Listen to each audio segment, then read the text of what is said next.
Well, hello everybody and welcome back to the channel, my friends. Today is the day. Well, actually two things are going on right now. One, where I am, it is incredibly early. And two, that doesn't matter because we're watching Star Trek, the original series, season 1, episode 7, What Are Little Girls Made Of? I can't wait. I love the original series. I love learning about these characters. So let's get to it. My friends, if you could do me a favor, hit that like button, smash that subscribe, ring that bell for notifications. You'll be alerted anytime we're ready to go to warp for all of our Star Trek and science fiction related material. And if you'd like to get that early, join us over on Patreon. Link is in the description. There you'll find a lot of stuff and our full-length watch-alongs and reactions to all of the things that we put up on YouTube. But my friends, that is then, this is now, and even though now is super early where I am at time of recording, it's time for Star Trek, the original series, Season 1, Episode 7, What Are Little Girls Made Of? My friends, prepare to engage maximum warp reaction.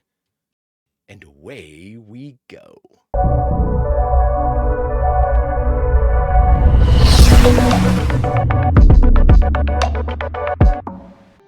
Oh, there's that beauty. There's that beauty. Ah. Cool shot. It is so early. Oh, my Lord. Security check in progress. Report. I love the crosstalk. I understand you gave up a career in bioresearch to sign aboard a starship. I know he's alive down there, Captain. Bioresearch. It's been 5 years since his last message. Roger's a very determined man. He'd find a way to live. Roger. Signals to surface, sir. Oh, Uhura back in the red, thank goodness. Gravity is 1.1 of Earth. Atmosphere within XO3. safety limits. But the surface temperature of that planet is 100 degrees below zero. Now, Dr. Corby, often called the Pasteur of archaeological medicine. Wow. Required reading at the Academy, Mr. Spock. I've always wanted to meet him. Do you think there's any chance of him still being alive? I've tried all frequencies, sir. I guess the silence is the answer. Communicator, we need more lines to the impulse deck. I love the crosstalk. It's so cool. I've run all frequencies a second time, Captain. There's no... Enterprise. Come in, Enterprise. This is Roger Corby. Oh, he made it. Do you read me, Enterprise? This is Dr. Roger Corby. Standing by. A lot of close-up reaction shots. Dun, dun, dun, dun. All right, so we've got our intro coming in right now so we can talk a little bit while Kirk tells us the good stuff about the final frontier. All right, my friends, so I'm going to make a little... Okay, didn't expect this to have some type of ramification for Nurse Chapel. So Roger Corby and her have a history. I probably should know that because something tells me I've heard that name before in Strange New Worlds, but I don't recall it enough to be able to put it into context. But this is really cool. So we'll get to see hopefully maybe a Nurse Chapel centric episode. Don't know, but Roger Corby alone on XO3 for 5 years since his last transmission, 100 degrees below zero. This is an ice cube. Let's see what's going on. What are little girls made of? Dr. Roger Corby has been located. He and part of his expedition remaining alive. Oh, it's more than just him. We have your landing coordinates pinpointed. We're preparing to beam down a party. So, I have a rather unusual request, Captain Kirk. Beam down alone, just yourself. We've made discoveries of such a nature they may require an extraordinary decision from you. Whoa, that's not protocol. It's an unusual request. It's super unusual. agreed, Doctor. However, there will be two of us. Hello, Roger. Christine, Yes, Roger. darling, where are you? It's amazing. Darling, are you all right? Yes, Roger. I like the two in the background that are enjoying the conversation. That was a cool little touch, you know, because if you didn't have something to do on the bridge, that would be, someone would pay attention to this like over the comm chatter. And because it was like a reunion, you know, it was heartfelt. That was neat. Christine going down. I mean, 100 degrees below zero jackets, maybe? I mean, I know they were supposed to be in caverns and stuff, but there ain't no way those, I mean, I guess they could be warm, but no, they're going down on the surface with no protection. What is going on, guys? It's a terrible idea. They have a reflection. It's almost... Oh, okay, they are inside something. I thought they were outside. Dr. Corby, Look at this set. Dr. Corby! I know these are all, a lot of people have told me that these are all repurposed and things, and I understand, but boy, oh boy, the time requirement to redress something like this. So we don't all say, oh, that's this or that's that. Beam down 2 security men. Any problems, Captain? Some delay in meeting us, probably nothing at all. Kirk out. I would beam down Carver. For those of you who don't know, Carver's my favorite red shirt from the animated series. What's up, boys? Rayburn, maintain post here. Yes, sir. Rayburn. Matthews, we'll look for Dr. Corby. Rayburn and Matthews. Let's see if they make it. What's the over-under, everybody? They're red shirts and there's 2 of them. Do we have a total party kill or a team wipe? Or do we have both survive or one die? Place your bets. Place your bets. So that's Rayburn stayed behind at the landing site. And then camera staying on Matthews to let us know that this is the most camera time he'll be getting alive.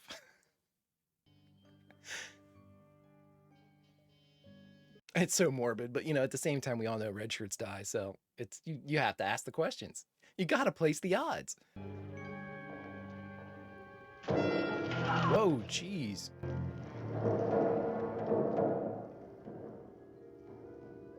I don't think that walkway's up to code. Dear God, it's still falling. Hey, Dr. Corby, I understand you not wanting to meet up there because you'd have to negotiate this death trap, but maybe a heads up. Oh, cool shot. No, not yet. What kind of phaser? Does he have like a type 1 phaser? Dr. Brown is Roger's assistant. Dr. Brown. Well, Is there a path down there? There's no hope, It's- Captain. he's dead. He must have slipped. Any chance of a projection or ledge? None, Captain. Slipped or the giant pushed him. So that was Matthews, right? Matthews, RIP. I knew you got some camera time just because you're Unfortunate. unfortunate. Yeah, well, you've been here 30 seconds and you already lost a man. Came as soon as I could.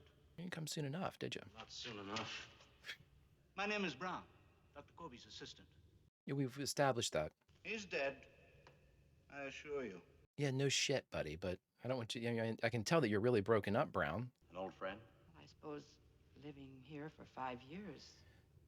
Come on. Let's follow the old sussing out an imposter protocol. Ask him something that only Brown would know. Captain Kirk to Rayburn, report. All quiet here at the entry, Captain. Any problems there, sir?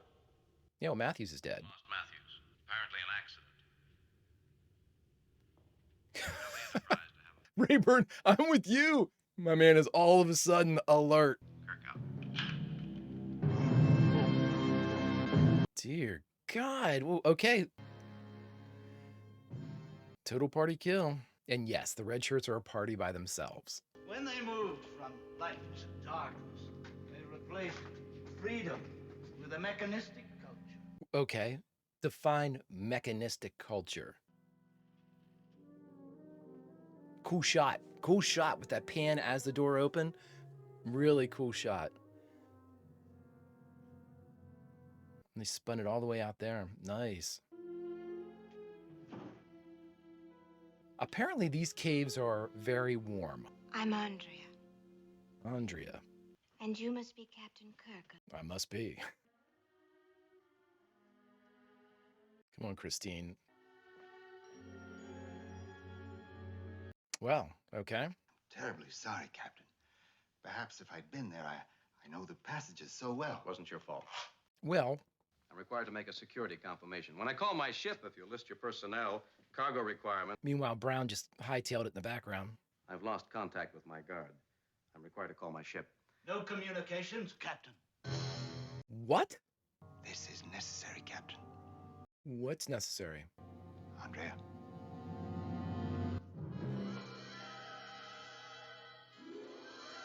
Yeah, it's a type 1. I didn't realize they had those. Bill Shatner selling it. Take a shot.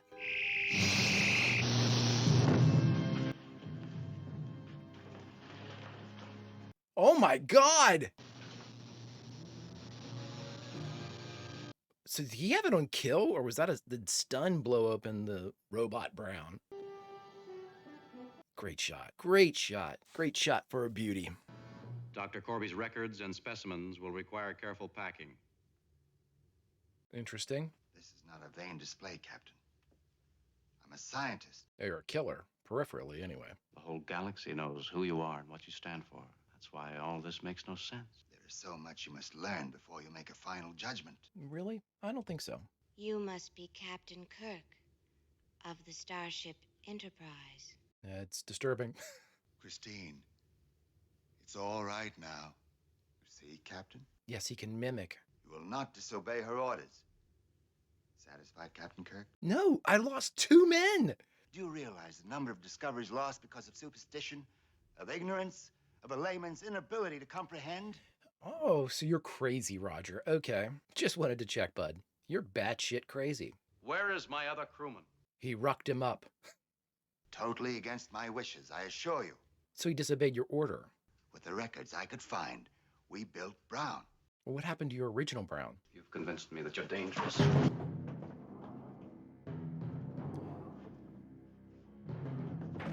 Dear God.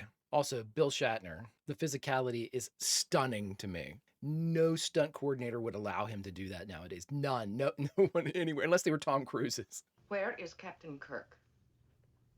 So I'm guessing Andrea is an android. Is Andrea the android? I didn't mean to eavesdrop, darling. But you were 4 feet away. Captain Kirk is fine. He won't be harmed. Unless he does anything we don't want him to do. I need time to explain and demonstrate. Is that the guy that played Jaws in 007?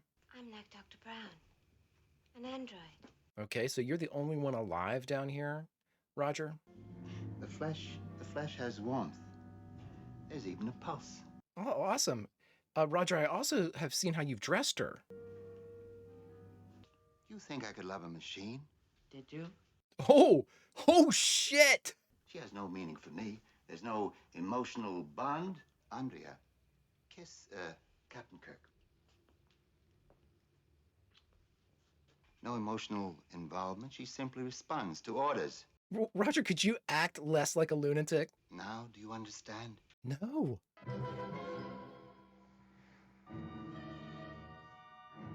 What the hell is that?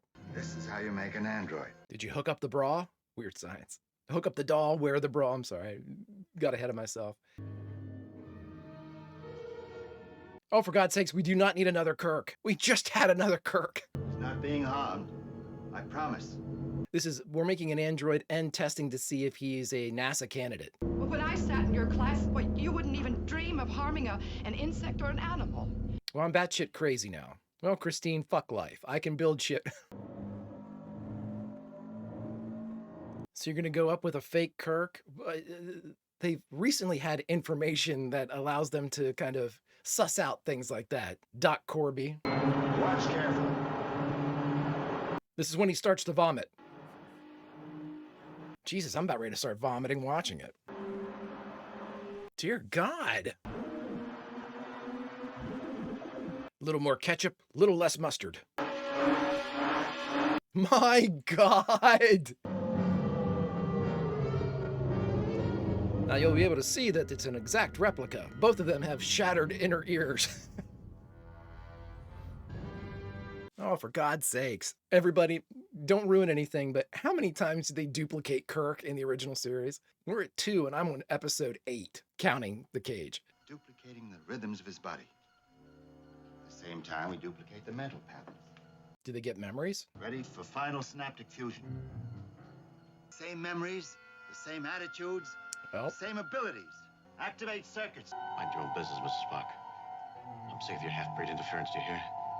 Mind your own business, Mr. Spock. I'm sick of your half-breed interference. oh, good idea. Oh, that is fucking baller. He's contaminating his memories. Oh, wow. That is so cool. Somebody told me that he doesn't always use his aggression to he uses his smarts, and this is his wits right here. Hell of a cool idea. Meet an android. Oh, there's a cut. Still, I appreciate what they do when they have those. Damn, I'm hungry. Super early, I haven't had anything to eat. Is the food appealing? Yes, thank you. Is Christine Majel Barrett, is she tall or is that other actress just short? I remember her being especially tall as Deanna's mom. Has he confided in you? Nothing he hasn't told you. I know it doesn't make sense. That's not Kirk. What he's done may seem wrong, but he is Roger Corby. That doesn't mean shit to me. He's a saint as you or I. Really? So he's always been crazy then? And you're a terrible judge of character, Christine. Don't ask me to make that choice. Much rather you push me off the same precipice where Matthews died. Well, Christine, thanks for nothing. Unless she sussed out that that's the android. You might as well try to outthink a calculating machine. He already did. You may leave now. I mean, Roger Corby, the guy playing Roger Corby is doing a great job, but I hate the character. I could have transferred you, your very consciousness, into that android. Oh, so you're talking immortality. Can you understand what I'm offering mankind? I understand that you're absolutely insane. Can you imagine how life could be improved if we could do away with... It's not life, though, dude. No one need ever die again. No disease, no deformities. But no one would ever really live. I'm offering you a practical heaven. Who does the programming, though, buddy? I want no suspicions aroused. I begin producing androids carefully, selectively. Yes. Yes, what a great idea. That doesn't seem... I want no wave of hysteria to destroy what is good. This guy's super nuts. I like how Christine's just like, Roger, that's a great idea. I created him to impress you, not to replace you. I'm impressed, but not the way you think. Stand back, Rock! I'll kill him. Snap his throat. You don't have your communicator, though, do you?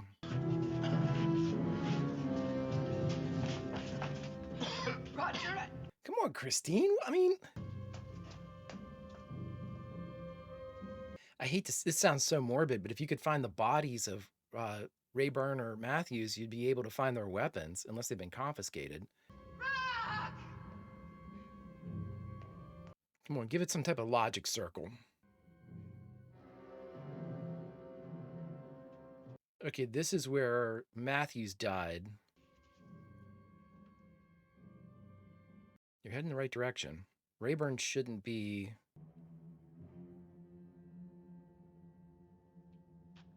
That guy's so big, I really don't think you needed to give him the shoulder pads, but okay. This is gonna make some noise, Jim. I can help you. Christine, is that you? Oh, for God's sakes. Unless he knows. This is Jim. Jim probably knows. If he winds up, we know that he knows.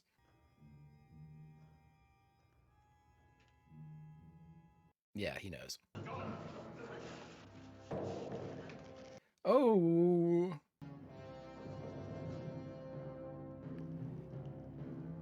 Okay, he's gonna do the villain finger step. This is a crazy episode, and it reminds me more of the Man Trap because of like the monster quality to it. Like this is very Frankensteinian. Really? You're going back down with the command package? Mind your own business, Mr. Spock. I'm sick of your half-breed interference. Do you hear? I cannot believe he planted that in the android. What an amazing idea. So good.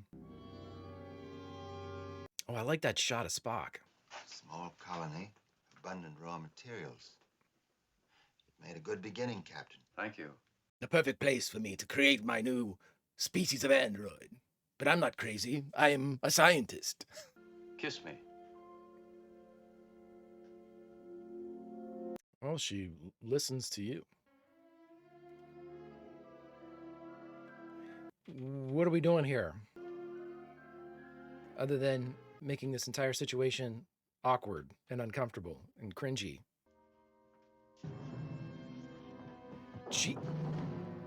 Again. What happened to the old ones, Ruck? Is it possible they built their machines too well? They replaced themselves. It became necessary to destroy them. Uh-oh. You are inconsistent. You cannot be programmed. You are inferior. Just like Roger Corby. Existence! Survival must cancel out programming. That's it. Rock. Logic. Good job, Kirk. You're programming.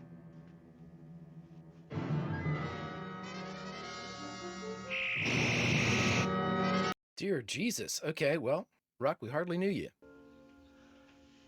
I had no choice. Of course. I mean, it was the sanest thing you could have done. Dealing with a madman must be so much fun. They're never wrong. Their batshit crazy ideas have to be followed to the letter. Roger, oh, come on.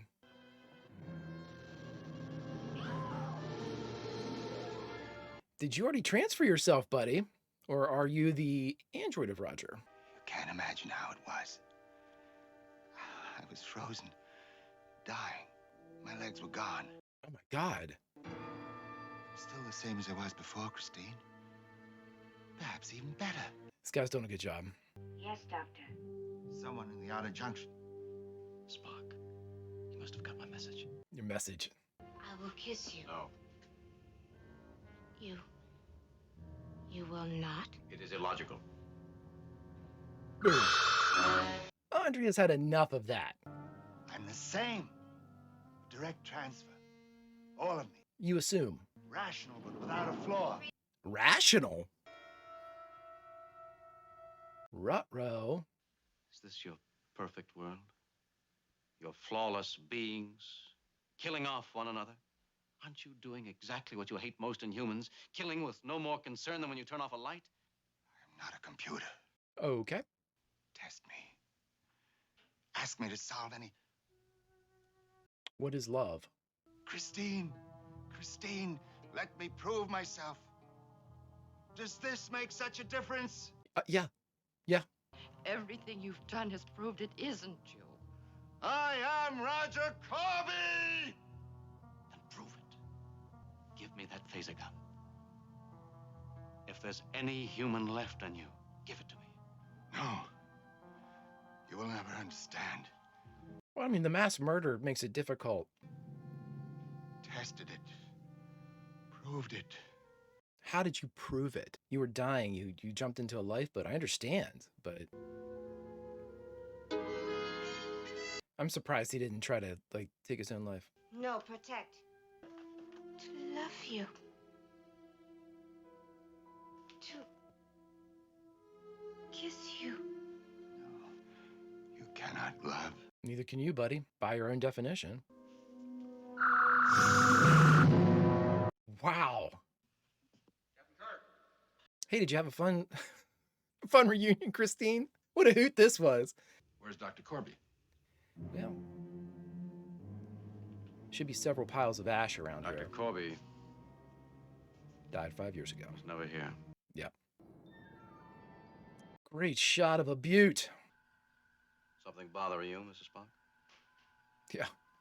Frankly, I was rather dismayed by your use of the term half-breed. You must admit, it is an unsophisticated expression. You had to get your attention. The next time I find myself in a similar situation. Steady as we go, Helm. It's our our leave line. We just got done watching Star Trek, the original series, season 1, episode 7. What are little girls made of? Jesus. How quickly my Swiss cheese brain decided to just reboot. I had Mud's Women in my head. I'm like, we just got finished watching Mud's Women. No, we didn't. We just got finished watching What Are Little Girls Made Of? Fantastic, my friends. There's only one thing left to do. Not Mud's Women, but What Are Little Girls Made Of is to talk about it. All right, my friends, we just got done watching Star Trek, the original series, season 1, episode 7, What Are Little Girls Made Of?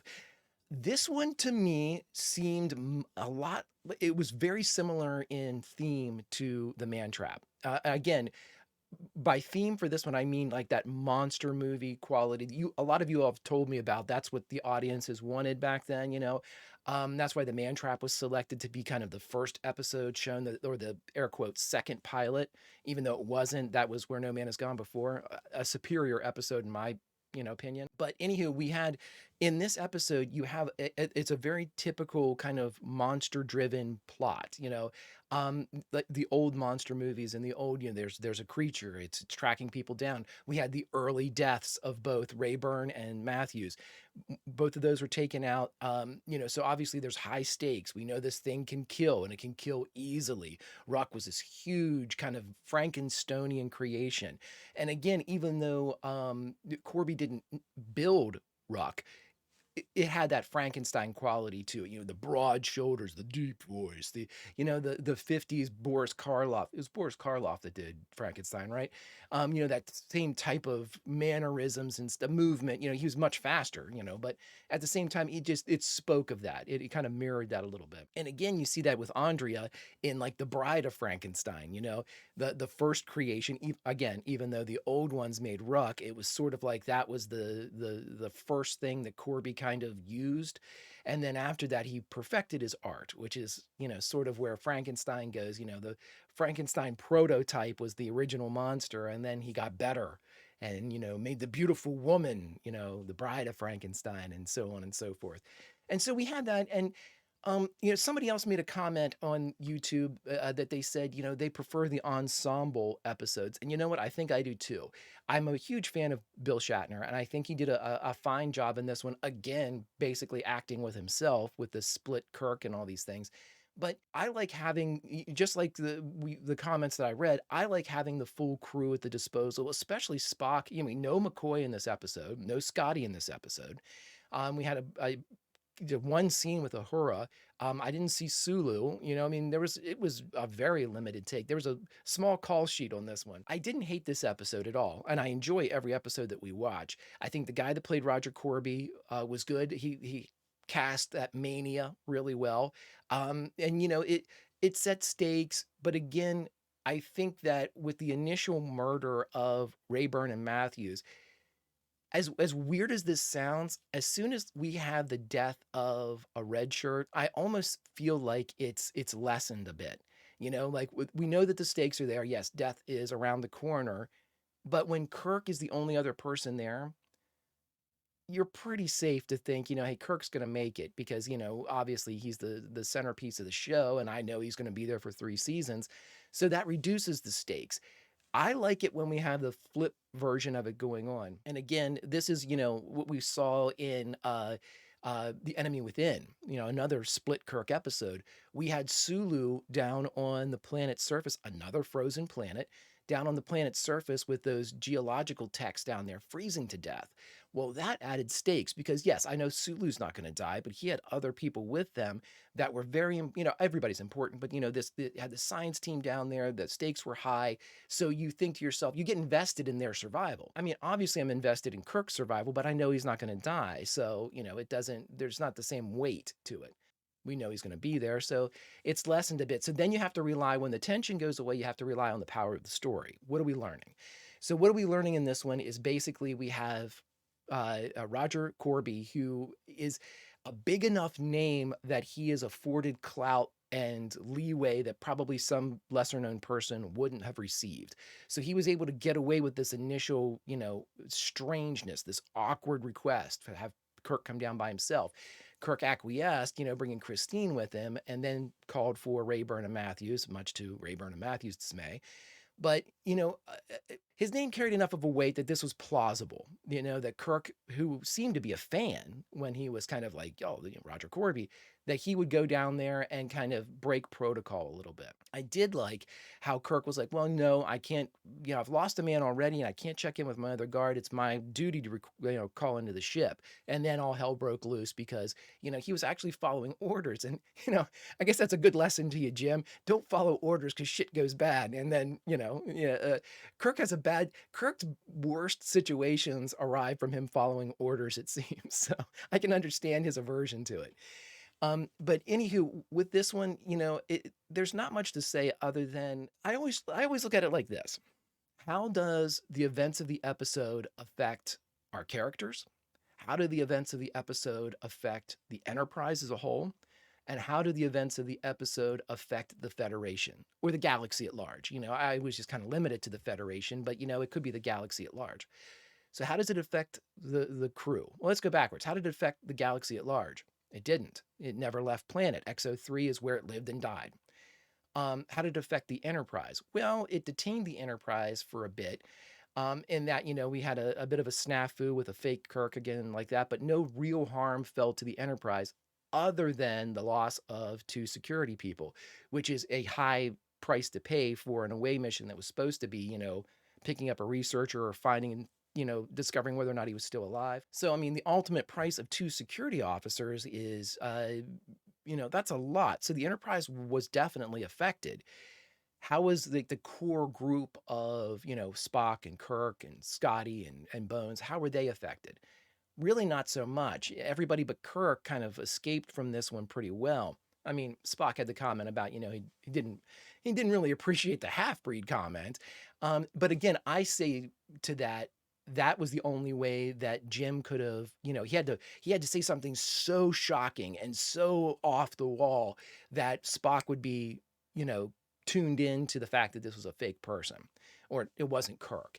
And that was the move of the episode. A brilliant, brilliant move. As soon as he heard, oh, they transfer memories, getting ready for synaptic, whatever it was, he fed that kind of virus into the android, that false logic bomb on how it would pull up its, if he had that at the top of his mind about Spock, this is how I feel about Spock, shut up, Mr. Spock, blah, blah, blah, that would be his default response whenever he was put in front of Spock.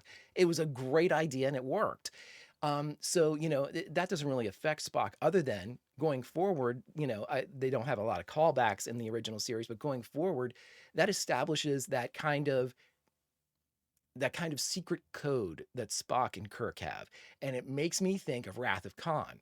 Obviously, the movies are where I actually can remember things because I saw the movies and not the original series. But in Wrath of Khan, they have their own secret language that when comms are monitored, they're able to get their information across and know exactly what's going on or what the other one's saying, even though what they're actually saying is a code. Great, great stuff. And I kind of like that. It's like the beginnings of that, the beginnings of the, what I'm saying when I say this, and what I'm not saying when I say this. Good, good stuff. Really, really good. That was the best thing about it because really, this was a blip that becomes a captain's log that doesn't really have anything further to give the universe, if that makes sense. You can argue that the stakes of the man trap were much higher because you had presumably with the salt vampire, the last member of an intelligent species that was killed. That's high stakes. That's, genocide basically for this species. With this, yes, Ruck was the last surviving piece of the old one's civilization. But Ruck, by admission, was an android that had programming and stuff like that. And again, this gets into the whole measure of a man's type of stuff. Was Ruck sentient in the same way that Data was sentient? You know what I mean? So yeah, there's definitely something there that if they had explored it could have been deeper. But I don't think that there's going to be much of a hubbub about, Ruck's loss, which is terrible. Now, if Corby's information and Corby's research fell into the wrong hands, well, that would be bad. Because again, promise of immortality and the fact that it worked to some degree with Roger Corby, if somebody were to read Kirk's log or something, that, yeah, he made it, but, and again, we're not sure if he was off or not. Christine seemed to be saying, oh, this is the way Roger's always been. Okay, well, maybe this really was Roger, and this was Roger if Roger had gone through this incredibly traumatic circumstance, losing his legs, having to basically, figure out on the fly how to put himself into an android body to save his life. It might not have been the transference or some kind of corruption, and it might just have been psychological trauma that created the Roger Corby, like, lunatic android. And I'm not saying that Roger Corby was, I mean, he's batshit crazy. Don't get me wrong. But he wasn't like overtly, megalomaniac, like he was trying to, take over the Enterprise and do all this stuff. He had a very specific thing he wanted to do. It was very virus-like, go to a colony, replace everybody. So, I mean, the threat was there if he had gotten off ship, but he didn't. And so it's a kind of self-contained episode and a self-contained problem that we can only assume if the records are destroyed or appropriately kind of vaulted, we're not going to hear about it again.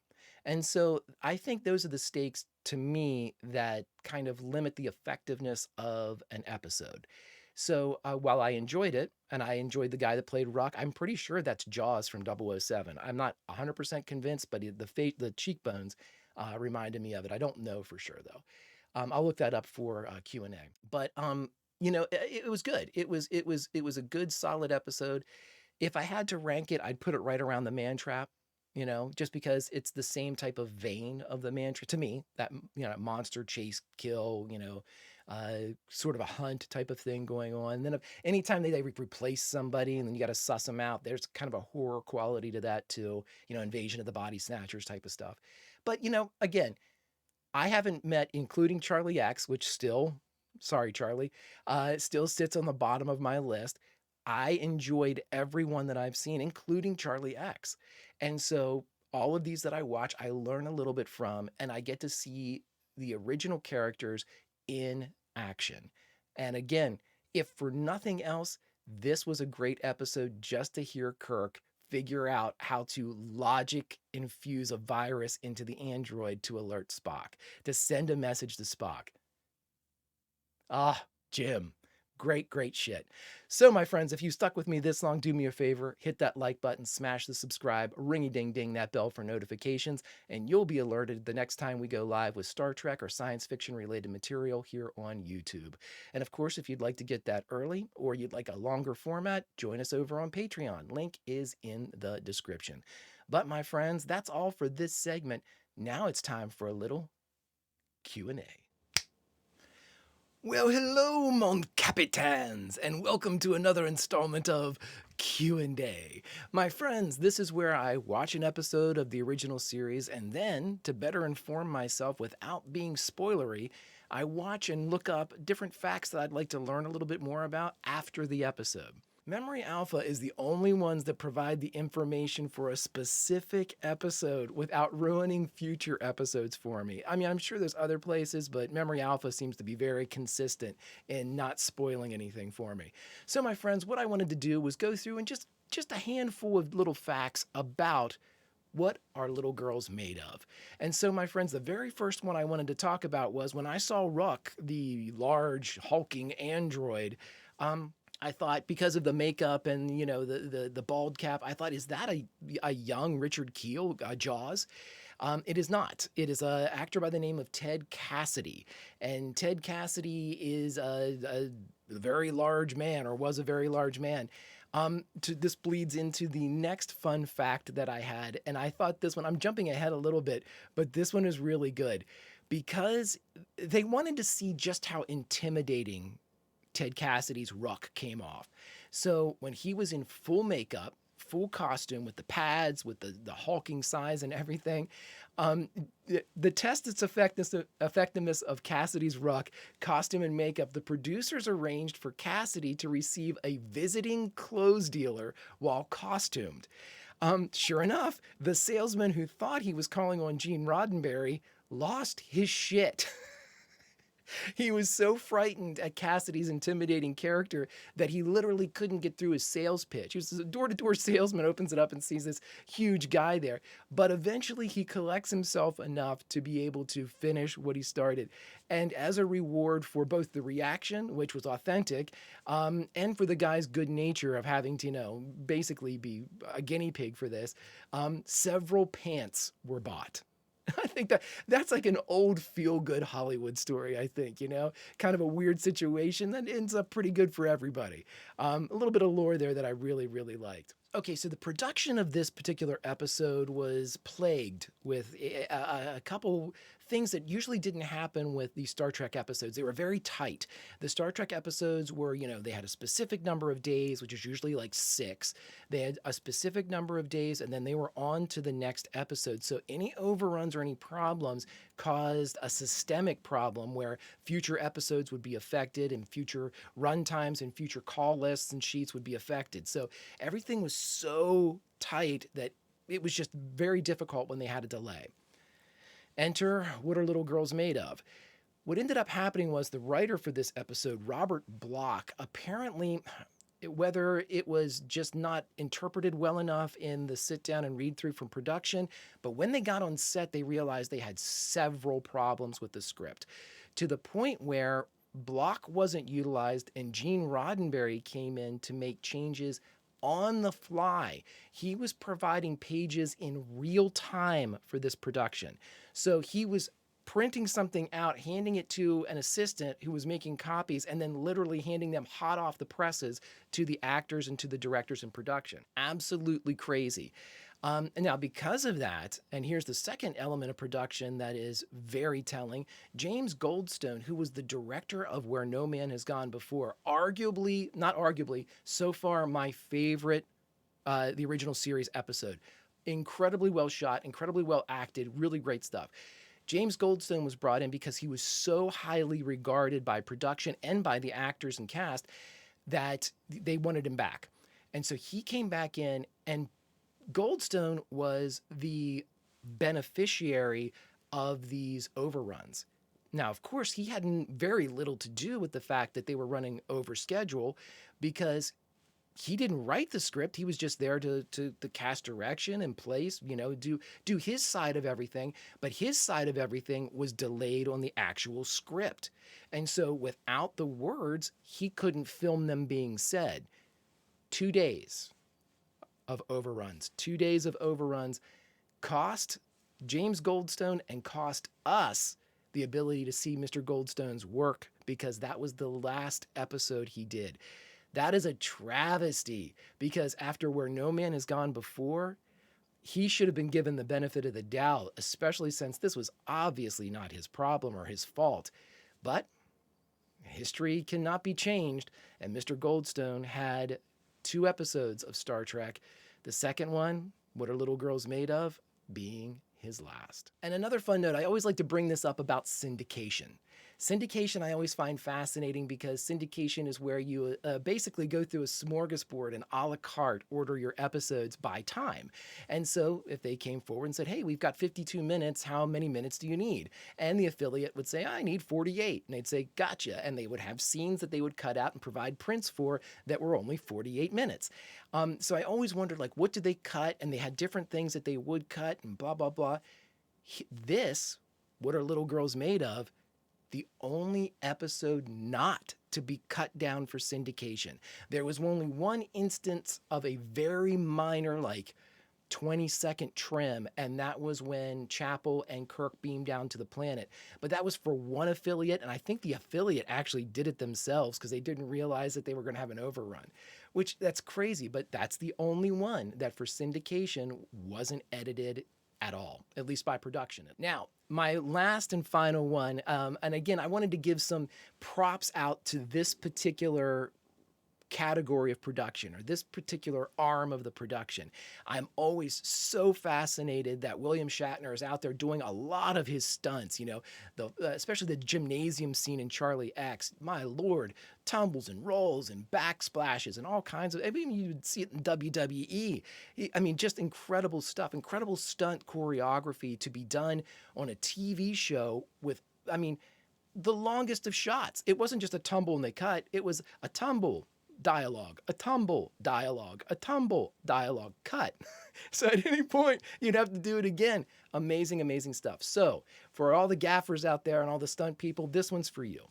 The role of Matthews, our red shirt that unfortunately died at the beginning, was played by stuntman, what a name, Vince Dedrick.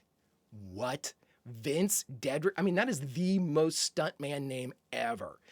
Vince Dedrick. Decades later, his son, Vince Dedrick Jr., hey, if you've got Vince Dedrick, you definitely get a junior because that name's too cool to only have for one generation. His son, Vince Dedrick Jr., recalled of the senior Vince Dedrick, quote, one of his most memorable scenes was when he got thrown into that bottomless cave as Matthews in What Are Little Girls Made Of in Star Trek. You heard his scream all the way down. Ah!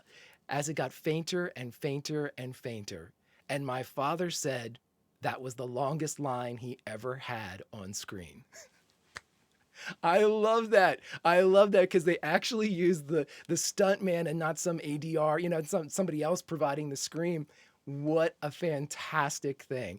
And again, these stunt guys did so much work back in the day. I mean, from the westerns that they had to film they moved over from here to there and all around the square. And so to think that Vince Dedrick, the greatest named stuntman ever, recalled that moment as being his proudest. I love it. We didn't even see him fall. We didn't see him fall. We didn't see the stunt. We just heard his scream. And that was the longest line that he had delivered as a stuntman and as an actor. Vince Dedrick, this one's to you, my friend. And thus ends this installment of Q&A, mon capitaines. Until we meet next time, make sure you Vulcan roll.